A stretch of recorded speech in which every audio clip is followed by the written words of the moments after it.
El 1 de septiembre de 1939, Alemania aplicó los grandes avances tecnológicos del siglo XX en un ataque fulminante a la vecina Polonia. Fue el inicio del conflicto más devastador de la historia humana. Hombres y mujeres de prácticamente todas las naciones del planeta se vieron implicados en la amarga lucha de la Segunda Guerra Mundial. Durante 6 largos años, el destino de nuestro mundo subió y bajó, posado al filo de la navaja de acontecimientos clave, victorias y derrotas, errores y heroicidades. Esta es la historia de ese filo de la navaja. Los puntos de inflexión que conformaron el mayor momento decisivo de la humanidad, con la victoria a la vista para ambos bandos. La Segunda Guerra Mundial de principio a fin. La guerra para acabar con todas las guerras había dejado a Europa con profundas cicatrices. Poderosos imperios se derrumbaron, viejos países desaparecieron y se formaron otros nuevos. Incluso antes de que terminara, Alemania se vio envuelta en un conflicto civil con el resultado de la pérdida de su Kaiser. Mientras tanto, Japón, en rápido desarrollo y alentado por su victoria en la guerra ruso-japonesa de 1904 y 1905, comenzó a soñar con un imperio. Ahora está claro que las nubes que presagiaban la tormenta de la Segunda Guerra Mundial se estaban formando mucho antes de que terminara la primera. La tormenta que se avecina.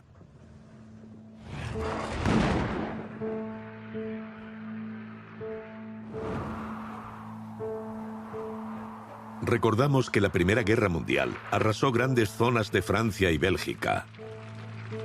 Pero en partes olvidadas de los Balcanes y Prusia Oriental, cientos de grandes ciudades y pequeños pueblos también quedaron en ruinas. La pobreza, la falta de vivienda y el hambre atenazaron Europa, y con ello llegó el malestar social. El primer desafío para los líderes europeos en tiempo de paz fue afrontar la crisis humanitaria que azotaba al continente al llegar el primer invierno tras la mayor tragedia de la humanidad. La guerra ha finalizado, sin duda, y con ello me refiero al fin de esa carnicería industrializada que ha desgarrado a Europa durante más de 4 años. La guerra habrá acabado, pero la realidad es que la violencia continúa. De hecho, lo que sucedió es que se estaba acelerando y además descentralizando. En 1919 estaban tratando de aceptar a la verdadera catástrofe de la Primera Guerra Mundial, intentando sacar algo de ello, tratando de poner orden, alimentar a la gente que moría de hambre en toda Europa y de restaurar una apariencia de gobierno en grandes partes del centro de Europa, intentando evitar otra catástrofe como la que acaban de pasar. La pérdida del Kaiser había visto descomponerse al gran imperio alemán, y los estados restantes quedaron tambaleándose, movidos por la inestabilidad política. En un intento de poner orden y calmar la contundente ira del discurso público desde el armisticio de noviembre de 1918, las potencias vencedoras, Francia, Gran Bretaña y Estados Unidos, junto con sus aliados, pidieron cuentas a Alemania y a sus aliados en la Conferencia de Paz de París, celebrada durante 6 meses en el opulento entorno del Palacio de Versalles. Una conferencia a la que Alemania, acosada por la hambruna y la agitación política, asistía en mayo de 1919 con grandes esperanzas de un resultado positivo. Piensan que estarán a la par de las otras potencias y que, en todo caso, pueden culpar más al Imperio Austrohúngaro, ya que fue allí donde estallaron las hostilidades, y que deben asumir esa responsabilidad. Pero resulta que no, en realidad ni siquiera pueden determinar los términos de las conversaciones. Y los términos de esas conversaciones fueron devastadores. El mapa de Europa, y en especial el de Alemania, se redefinió por completo. Desaparecen Alsacia y Lorena, la región de importancia estratégica de Eupen-Malmedy, Memel, de riqueza agrícola, y el distrito de Holstein. Poznan, parte de Prusia Oriental y Alta Silesia rica en carbón, se convierten en el nuevo estado independiente de Polonia, y el altamente industrializado Sarre queda bajo control francés. Sus colonias en África y Asia se dividen entre los vencedores, y se impone una carga adicional a una economía ya devastada por la guerra en forma de indemnizaciones.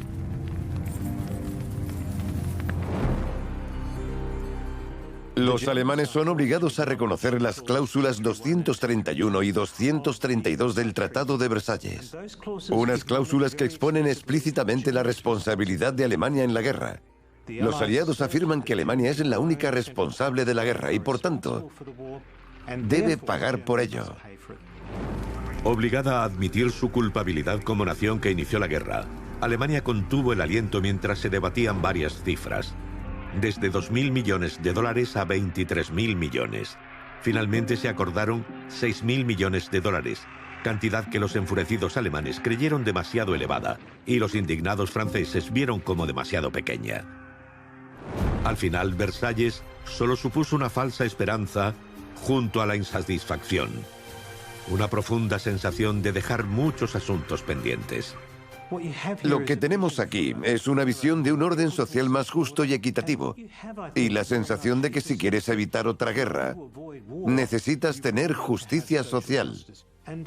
Y lo más trágico de todo es el fracaso a la hora de exponer esa visión. Es como una esperanza que nace muerta, un amanecer que nunca llega a materializarse.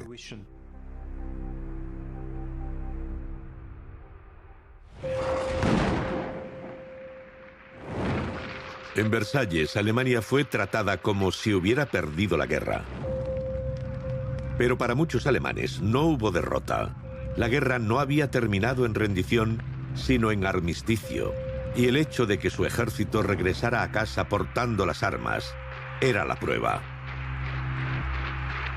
Por eso, en la mente de muchos, no solo eran injustos los términos del Tratado de Versalles, sino que su aceptación era una traición.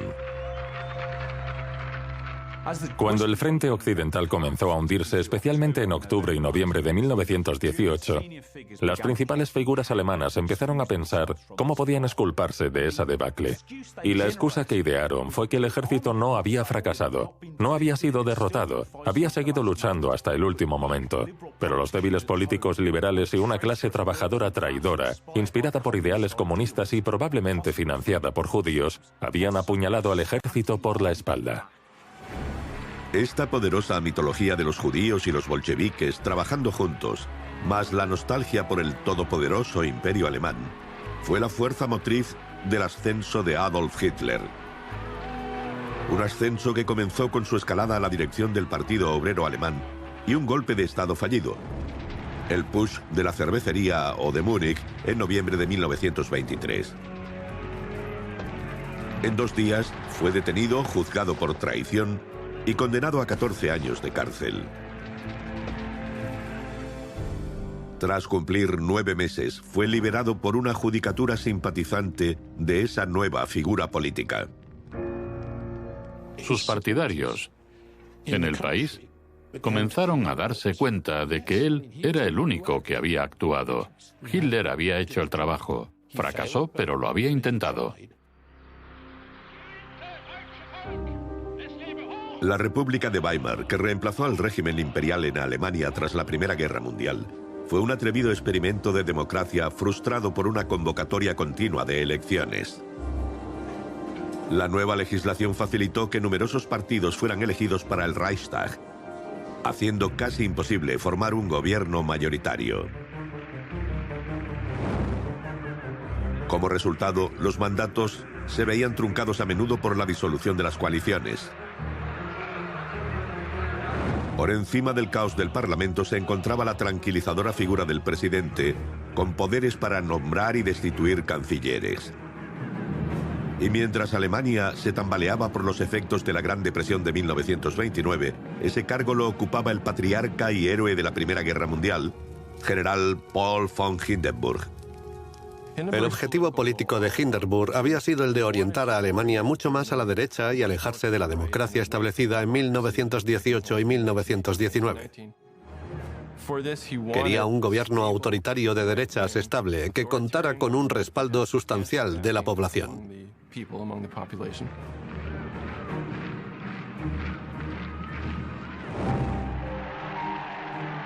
Un sentimiento de frustración pública con la democracia, el creciente antisemitismo y una economía devastada hicieron que el partido ultraderechista nazi de Hitler obtuviera el 30% de los votos en las elecciones de 1930.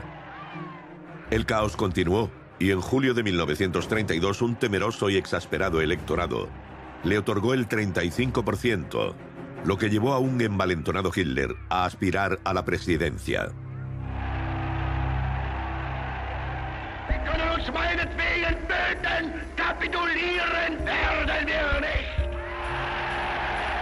Perdió, pero con un apoyo creciente a la izquierda comunista y sin un claro líder en la derecha conservadora, la mirada de los gobernantes socialdemócratas se volvió hacia él. Tenían miedo de que si no se nombraba a Hitler, la izquierda tomara el control. La derecha conservadora no tenía una base masiva. No tenían ese tipo de apoyo, mientras que la izquierda sí tenía un apoyo de masas muy sustancial. Y el único apoyo que la derecha podía tener eran los nazis. Tras no conseguir una mayoría clara en otra ronda de elecciones en noviembre de 1932, el excanciller Franz von Papen y una serie de los industriales, aristócratas y militares más poderosos del país unieron fuerzas para convencer a Hindenburg de que debía nombrar a Hitler canciller, creyendo neciamente que podían controlarlo.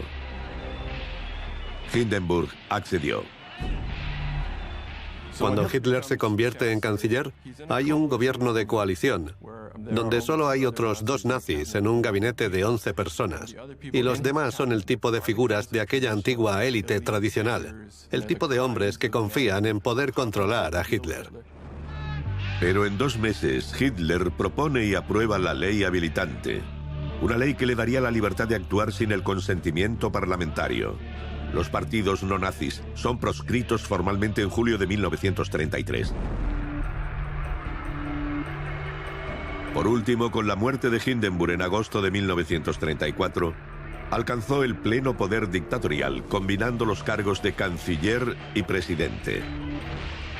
Al hacerlo, conseguía tanto su sueño como el de Hindenburg: el fin de la débil democracia y el regreso del autoritarismo.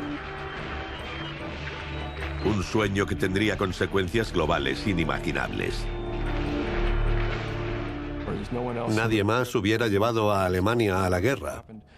Y casi seguro que nadie más hubiera llevado a Alemania a cometer el genocidio contra los judíos europeos. Si quitamos estos 2 hechos de la historia del siglo XX, el registro histórico del siglo XX cambia de forma total. Ahí es donde radica la importancia de este hombre.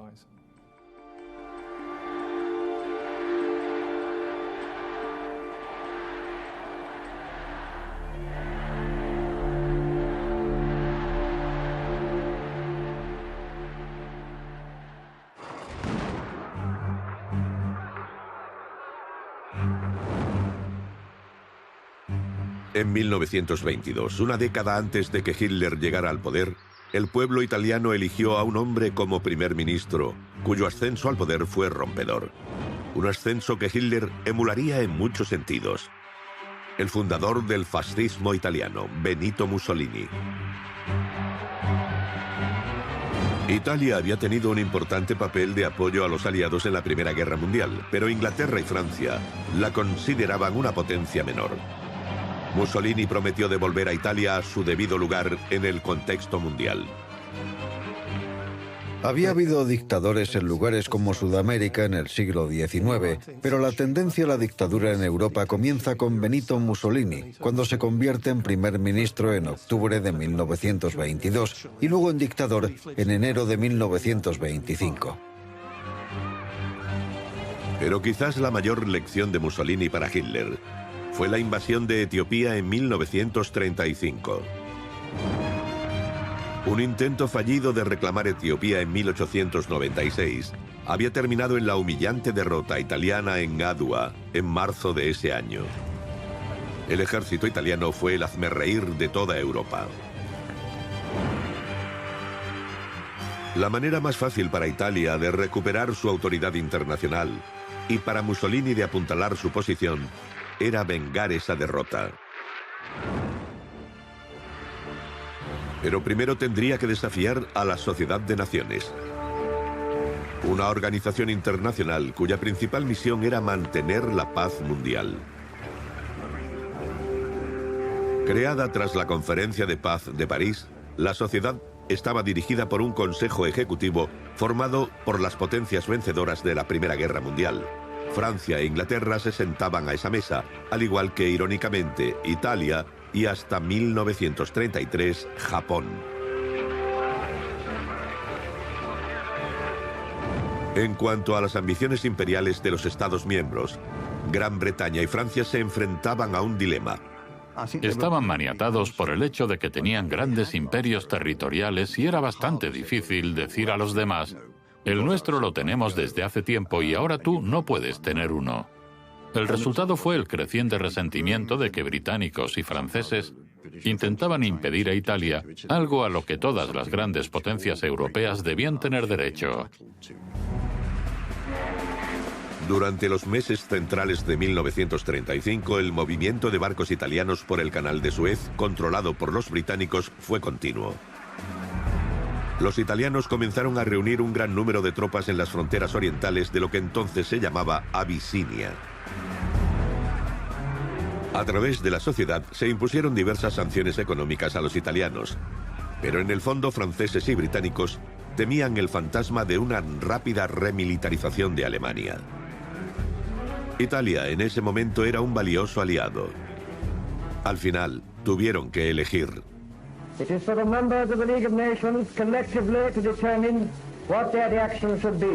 Francia y Gran Bretaña estaban tan preocupadas por Hitler que le dijeron a Mussolini: si te quedas con nosotros haciendo frente común contra Hitler, miraremos hacia otro lado y retiraremos nuestros buques de guerra del Mediterráneo. Te permitiremos invadir Etiopía.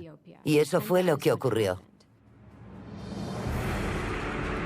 El 3 de octubre de 1935, y a pesar de la creciente presión internacional para que desistieran, las fuerzas italianas entraron en masa en Etiopía desde la vecina Eritrea. Italia invade Etiopía e insiste en hacerlo de manera espectacularmente fascista, con un gran ejército y el uso de una fuerza aérea tremendamente superior, además de usar gas venenoso, a pesar de haberse comprometido a no hacerlo 10 años antes en la Convención de Ginebra.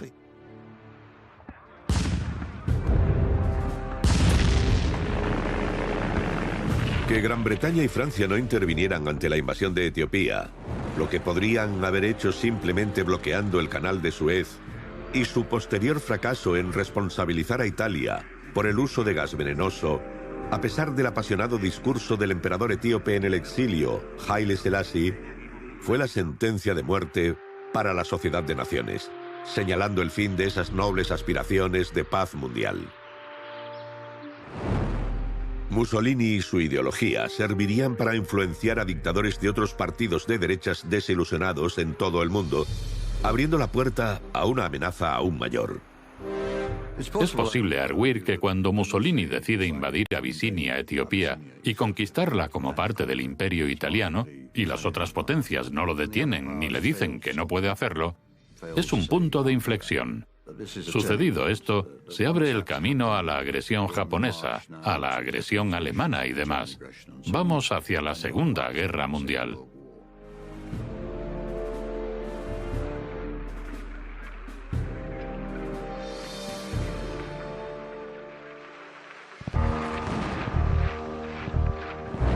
El modelo de fascismo de Mussolini proporcionó la base ideológica para un hombre que gobernaría España hasta su muerte en 1975, el general Francisco Franco. La economía española se había beneficiado de la compra de sus productos industriales por las potencias competidoras durante la Primera Guerra Mundial, experimentando una importante expansión industrial. Por supuesto, ese crecimiento dio lugar a la inflación, que a su vez provocó un descontento generalizado. Y cuando a mediados de 1919 la economía se estancó, las revueltas campesinas y las huelgas industriales se hicieron cada vez más frecuentes. El resultado fue, como en Alemania, una rápida polarización de la política española. En un lado, los nacionalistas, en el otro, los republicanos. Sus diferencias a menudo encontraban una expresión radical en partidos como la Falange, de orientación fascista. Franco era un dictador poco habitual porque carecía de carisma. No era particularmente carismático. Era un hombre bajito, más bien orondo y con voz aguda. Creo que la característica más importante de Franco y la que le hizo tener éxito fue su crueldad. En cierto sentido, casi podría describirse como un sociópata, dada su capacidad de no sentir empatía por sus víctimas. En 1935, la polarización política de España había alcanzado un caos abyecto. El apoyo comunista a un débil gobierno republicano se encontró con la oposición falangista y llevó a una sucesión de asesinatos indiscriminados. Sin embargo, fue el asesinato del líder de la oposición de derechas, José Calvo Sotelo, lo que dio la señal para que actuaran los generales del ejército español. 3 días después de la muerte de Calvo Sotelo, el 17 de julio de 1936, encabezaron un golpe de Estado tomando el Marruecos español antes de pasar a la península.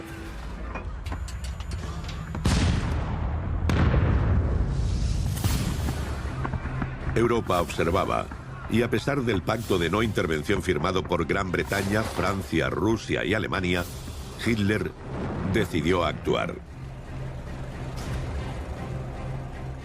A Hitler le preocupaba una alianza entre las repúblicas española y francesa para impedir su expansión por Europa. De ahí que pensara que debilitaría la posición de Francia si ayudaba a destruir la República Española. Si bien a Hitler podía preocuparle una alianza entre España y Francia, había visto cómo su colega dictador Mussolini había desafiado a la Sociedad de Naciones en Etiopía. Y al volver a ocupar Renania sin oposición, su sueño de una Alemania reunificada comenzaba a parecer una realidad tentadora. A tal fin, una Alemania remilitarizada que prestaba apoyo técnico a Franco le ofreció la oportunidad de probar en la realidad las armas y tácticas recién desarrolladas.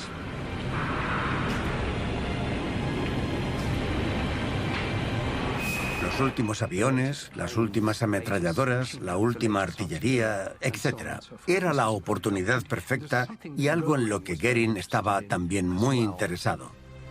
Hermann Göring testificaría en los juicios de Nuremberg que había instado a Hitler a apoyar a Franco para probar ese armamento.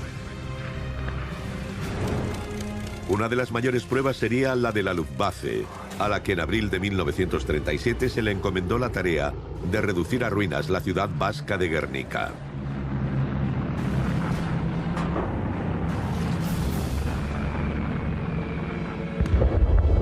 Una incursión que validaría el creciente temor internacional a un ataque aéreo.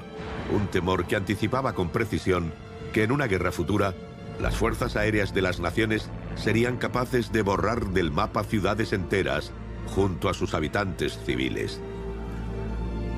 La Luftwaffe, empleando nuevas técnicas de bombardeo de saturación, consiguió un gran éxito. En lo que respecta a Hitler, todo iba bien. Su participación en la Guerra Civil Española había sido inmensamente beneficiosa.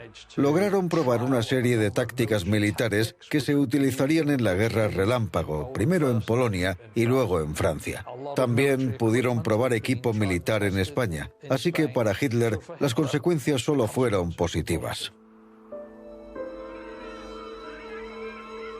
Con la creciente experiencia de sus fuerzas armadas, el campo de pruebas de Hitler había resultado un éxito y prepararía el terreno para un conflicto mucho mayor.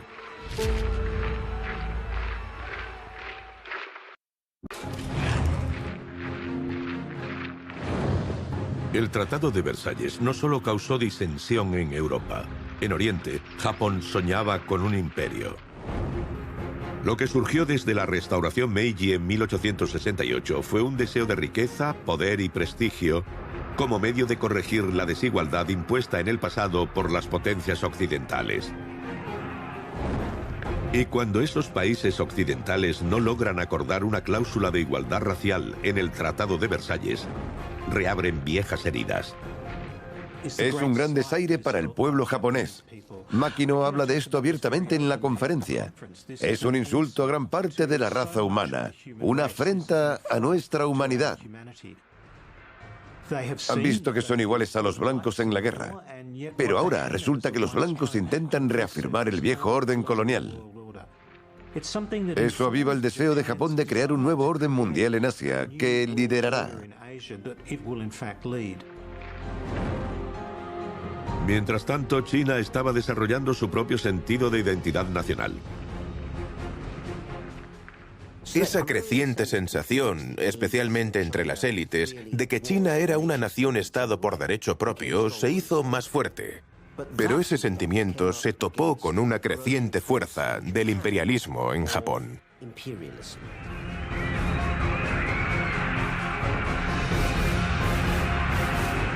Cuando el ejército japonés de Kwantung invadió Manchuria el 18 de septiembre de 1931, desató una destructiva cadena de acontecimientos.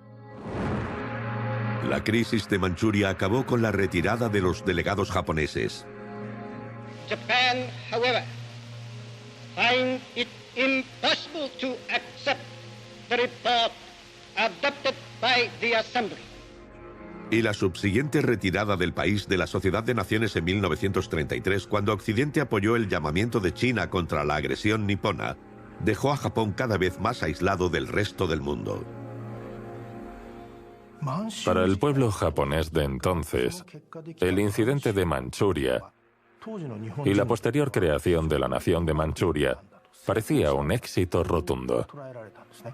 Entonces pensaron en hacer lo mismo en otros lugares de China, en torno a Pekín. Estaban planeando otro incidente similar para construir una segunda Manchuria en el norte de China. Y así, estas dos implacables fuerzas se enfrentaron. El detonante de la guerra entre ellas resultó ser una pequeña escaramuza no planeada a las afueras de Pekín el 7 de julio de 1937. En virtud de acuerdos que se remontaban a principios de siglo, los países con delegaciones en China tenían derecho a mantener una pequeña guarnición militar para su protección. Al amparo de esos acuerdos, Japón había pasado los últimos 5 años apoderándose gradualmente de zonas cada vez más grandes del norte y este de China, rodeando lentamente a Pekín. Entre ellas había pequeñas unidades estacionadas cerca de lo que en Occidente se conocía como el Puente de Marco Polo, a las afueras de la ciudad de Wanping. De construcción moderna, era la única conexión por carretera y ferrocarril entre Pekín y el bastión nacionalista chino en Nanjing. Lo que sucedió esa noche de julio no está del todo claro, pero las tropas japonesas estaban llevando a cabo maniobras sin haber dado el aviso habitual a las autoridades chinas. Asustados, los soldados chinos abrieron fuego. Uno de los soldados japoneses había desaparecido. El comandante local nipón exigió ir a más ciudades a investigar, y el comandante chino se negó. Cuando los chinos insistieron en hacer ellos la búsqueda, la infantería japonesa intentó forzar su entrada en la ciudad amurallada. Aunque se hicieron varios intentos para resolver la disputa, el incidente solo sirvió para dar a los halcones militares nipones la excusa que necesitaban para montar una invasión a gran escala. Se enviaron cientos de miles de soldados japoneses.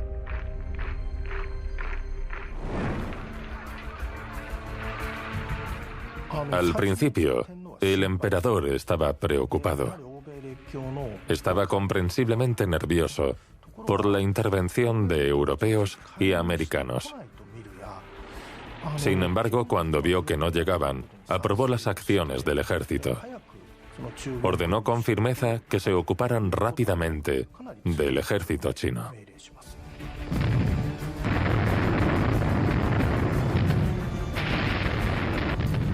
Pekín y Shanghái cayeron rápidamente, igual que Nanjing, bajo el peso de la moderna maquinaria bélica nipona. Los japoneses tenían una gran ventaja en términos de divisiones mecanizadas, de artillería y especialmente de poder aéreo. Los chinos en realidad no tenían ningún apoyo aéreo significativo en los comienzos de la guerra.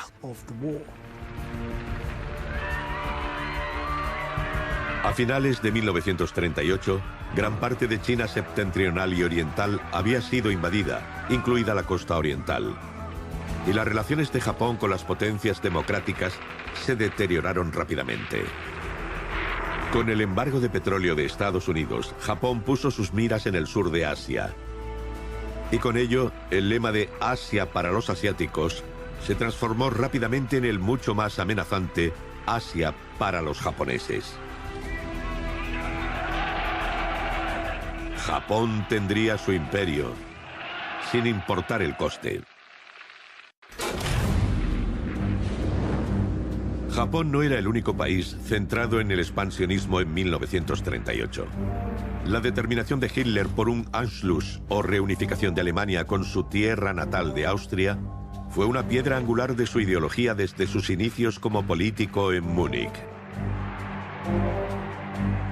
En un ensayo de 1921 escribió: "El Reich tiene la tarea de incorporar a los 10 millones de germano-austríacos al imperio y destronar a los Habsburgo, la dinastía más miserable que haya gobernado jamás".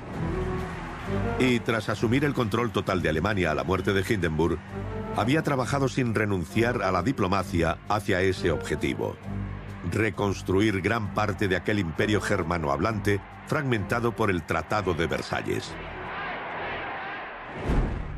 Pero el Tratado de Versalles se hizo bajo la premisa de que Alemania debía ser castigada y que había que evitar que se convirtiera en una gran potencia en el futuro. Por eso Austria se convirtió en un país independiente separado de Alemania. La remilitarización de Renania, un acuerdo sobre las indemnizaciones, el Sarre, son la primera etapa de éxitos, por decirlo así, lo menos importante de Versalles. Creo que el punto de transición es el Anschluss, la unión con Austria. Pero tanto el Tratado de Saint-Germain como el de Versalles prohibían estrictamente esa unión. Muchos alemanes y austríacos estaban a favor, pero Hitler sabía que no podía verse como un acto de fuerza. Afortunadamente tenía un aliado dentro de Austria: el Partido Nazi Austríaco. Al principio, el Anschluss o la presión para la incorporación a Alemania vino de los propios nazis austriacos, no la inició Hitler. A él le preocupaba porque pensaba que habían jugado esa carta demasiado rápido. Por eso deja de apoyar a los nazis en Austria durante un par de años. Los deja seguir adelante, pero sin su aprobación formal hasta que ve posible la anexión. Y entonces les da pleno apoyo. Hitler ordenó al partido nazi austríaco crear la mayor cantidad posible de disturbios. Comenzaron las revueltas, incendiaron edificios. Para sofocar los disturbios, el gobierno austríaco de Kurt Schuschnigg prohibió toda actividad nazi. Hitler convocó una reunión con el líder austríaco, durante la cual amenazó con invadir Austria a menos que Schuschnigg accediera a una unificación blanda y cediera posiciones clave de su gobierno a los nazis. Schuschnigg trató de ganar tiempo nombrando al nazi Seyss-Inquart como ministro del Interior. El 9 de marzo de 1938, Schuschnigg anunció su intención de celebrar un plebiscito para que el pueblo austríaco decidiera por sí mismo. Un enfurecido Hitler respondió desplazando sus tropas a la frontera austríaca y exigiendo a Schuschnigg desistir del referéndum. Con Gran Bretaña y Francia sin actuar, Schuschnigg, bajo una inmensa presión para evitar un derramamiento de sangre, no tuvo más opción que dimitir. Inmediatamente, Seyss-Inquart ocupó su lugar y pidió a Hitler que enviara al ejército alemán a Austria para ayudar a restablecer el orden. Así, Hitler pudo entrar en Austria el 13 de marzo gracias a esa invitación. Así, cuando el ejército alemán entra, no encuentra resistencia austriaca. De hecho, son acogidos por algunos contingentes austriacos. También la Iglesia de Austria, el arzobispo de Viena, da su pleno apoyo a la anexión nazi. Es muy difícil oponerse cuando los propios austriacos parecen estar a favor y autoridades como la Iglesia están del lado de Hitler y los nazis. Es difícil oponerse.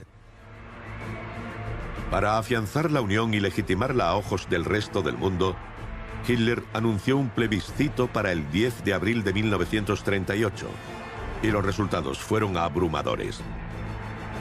El 90% de los austriacos lo querían. Estas cifras pueden ser cuestionadas, pero ¿cómo se calculan? Como medición de la opinión pública vale la pena tenerlas en cuenta. Y no fue impuesto por intimidación, sino que parecía captar el estado de ánimo de la gente. Ciertamente, hasta 1938 podría decirse que lo juzgó de forma correcta. Parece que obtuvo lo que quería y era lo mismo que quería la gente. Y con la unificación, el Tratado de Versalles quedó hecho añicos junto con la Sociedad de Naciones. Ante el mundo, Hitler tenía la confirmación de que podía tomar la tierra que quisiera.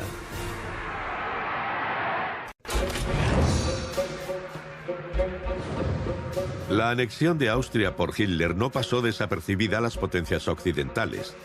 Cuando el primer ministro británico Neville Chamberlain se dirigió a la Cámara de los Comunes el 14 de marzo, comentó: "El hecho es que nada podía detener lo que ha sucedido en Austria, a menos que este y otros países hubieran estado preparados para usar la fuerza". Su parecer reflejaba el pensamiento de los muchos conciudadanos que habían sufrido solo 20 años antes. Gran Bretaña había experimentado la Primera Guerra Mundial. Había un gran movimiento pacifista en el país y a la gente le asustaba la guerra. Pero al mismo tiempo, hubo un punto en el que creo que se dieron cuenta de que ese apaciguamiento no daba resultado. Poco más de un mes después del plebiscito austríaco, quedó claro que Hitler había puesto sus miras en la anexión de las zonas germanohablantes de Checoslovaquia. Y también quedó claro que esta vez estaba preparado para usar la fuerza. Checoslovaquia era algo distinto. En realidad era un experimento, porque no era un Estado-nación, sino una unión voluntaria de dos grupos étnicos que no existían antes como estados, en esa Checoslovaquia. Pero había un problema, y era que había una considerable minoría de habla alemana y sentimiento alemán en el oeste del país, en una zona llamada los Sudetes.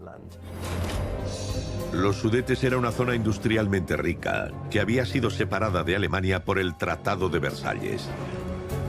La retórica de Hitler se dirigía a los 3,5 millones de alemanes que están siendo reprimidos en este estado. Pero en realidad, lo que codiciaba era la capacidad industrial de la zona para alimentar su siempre creciente maquinaria bélica. A mediados de septiembre, Chamberlain, desesperado por evitar un conflicto a todo coste, se reunió con Hitler en su retiro de Berchtesgaden.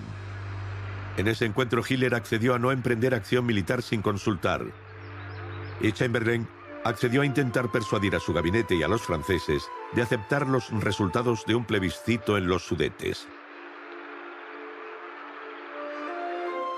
Pero Hitler también dejó claro a Chamberlain que pasaría a la acción si no se alcanzaba un acuerdo. La crisis de Múnich fue un punto de inflexión. Marcó el cambio hacia una política exterior mucho más agresiva, mucho más unilateral, mucho más arriesgada, y que ya no era reacia a usar la amenaza y el poder militar para lograr sus objetivos.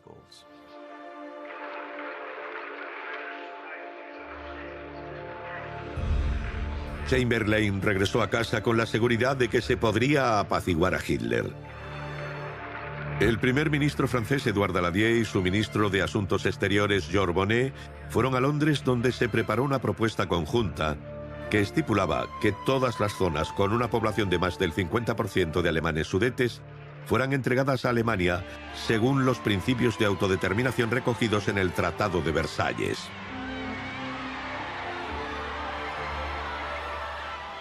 Checoslovaquia era, en su mayoría, un estado no alemán, pero la franja de los Sudetes que la rodeaba era progermana. Por lo tanto, el regreso de los Sudetes a Alemania tenía sentido según el Tratado de Versalles. Aceptamos la autodeterminación.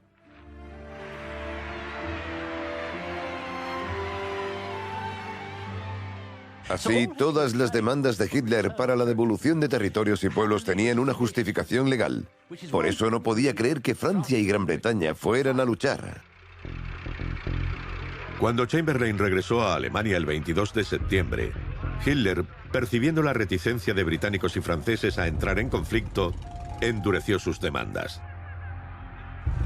Ahora quería que los Sudetes fueran ocupados por el ejército alemán y que los checoslovacos fueran evacuados de la zona para el 28 de septiembre.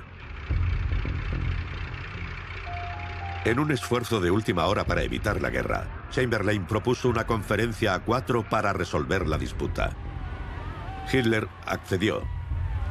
Y el 29 de septiembre, Hitler, Chamberlain, Daladier y el dictador italiano Benito Mussolini se reunieron en Múnich, donde Mussolini presentó un plan escrito. El ejército alemán completaría la ocupación de los Sudetes para el 10 de octubre, y una comisión internacional determinaría el futuro de otras zonas en disputa. El Pacto de Múnich fue aceptado por todos.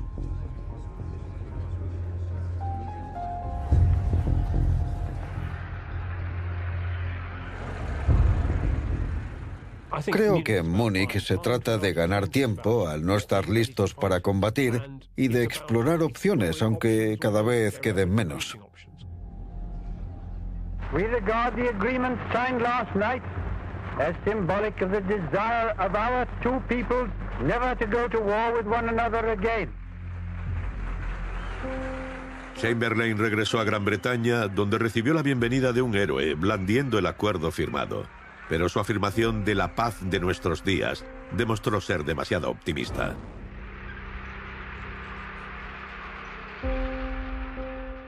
Hasta 1938, Hitler había hablado mucho de paz en sus discursos.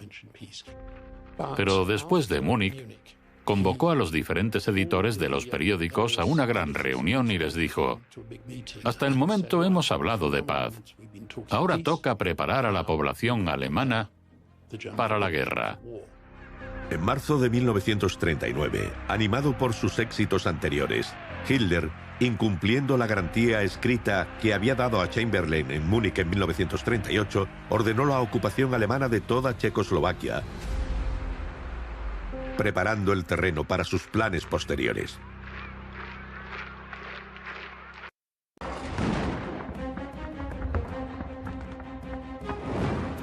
En respuesta a la invasión alemana de Checoslovaquia, Neville Chamberlain expresó una garantía formal de las fronteras del creado Estado independiente de Polonia, añadiendo que esperaba que Hitler moderara sus demandas.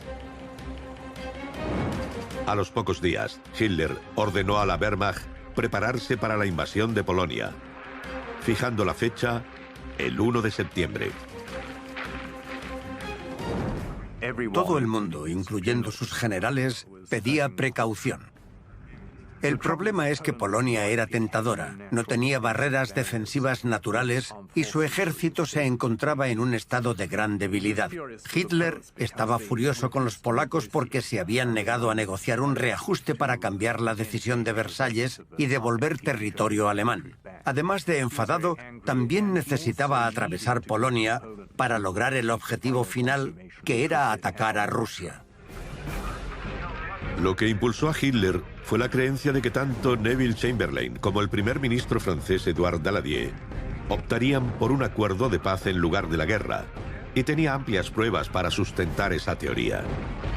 Gran Bretaña y Francia habían aceptado el rearme alemán en 1935, la reocupación de Renania en 1936 el Anschluss en marzo de 1938, y en septiembre habían apoyado la transferencia forzosa de los Sudetes étnicamente alemanes y se mantuvieron al margen cuando Checoslovaquia fue invadida. Todas las actuaciones desafiaban el Tratado de Versalles y habían obtenido un apoyo nada despreciable del público occidental, ya que muchos pensaban que el tratado era deficiente y temían más al comunismo que al fascismo. La forma en la que vende la guerra en 1939 es muy similar a cómo la vendió antes de 1938, el restablecimiento del territorio alemán. Y en este caso es la parte aislada de Alemania, Prusia Oriental, separada del resto por el llamado corredor polaco, la que da el motivo para invadir Polonia. Se vende la necesidad de ir a liberar a los alemanes atrapados en territorio polaco, la necesidad de restaurar la Gran Alemania. El 11 de agosto anunció lo que había estado planeando al decirle al alto comisionado de la Sociedad de Naciones: en caso de la más mínima provocación, haré añicos a Polonia sin previo aviso, en tantos pedazos que no quedará ninguno para recoger. Ahora se trataba de crear esa provocación. Unos falsos incidentes fronterizos organizados por la Gestapo, que tras explorar la frontera entre Alemania y Polonia en busca de puestos avanzados relativamente aislados del gobierno alemán, que pudieran ser atacados por agresores polacos, localizaron una zona cerca de la ciudad de Gleiwitz. Los ataques serían a una estación forestal, una aduana y una emisora de radio. Y el Ministerio de Propaganda de Goebbels se puso manos a la obra.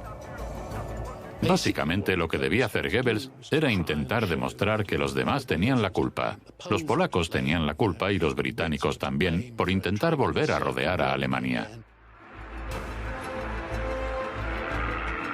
A las 6 de la mañana del 1 de septiembre, Varsovia, la capital polaca, fue atacada sin previo aviso por el primero de una serie de bombardeos. Al mismo tiempo, dos grandes grupos de ejército alemanes invadieron Polonia, desde Prusia en el norte y Eslovaquia en el sur. La mayor parte de la fuerza aérea polaca fue destruida en tierra, mientras las puntas de lanza de Panzer abrieron brechas en las líneas polacas para permitir el avance de la infantería germana.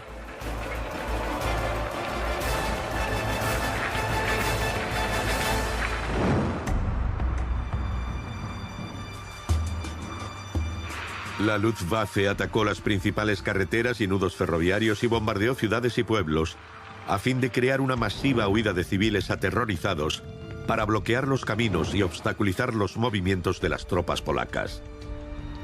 El mundo tuvo la primera muestra de lo que se conoció como la Blitzkrieg, la guerra relámpago. El gobierno polaco pidió ayuda. 2 días después, Neville Chamberlain aceptaba que el apaciguamiento ya no era una opción.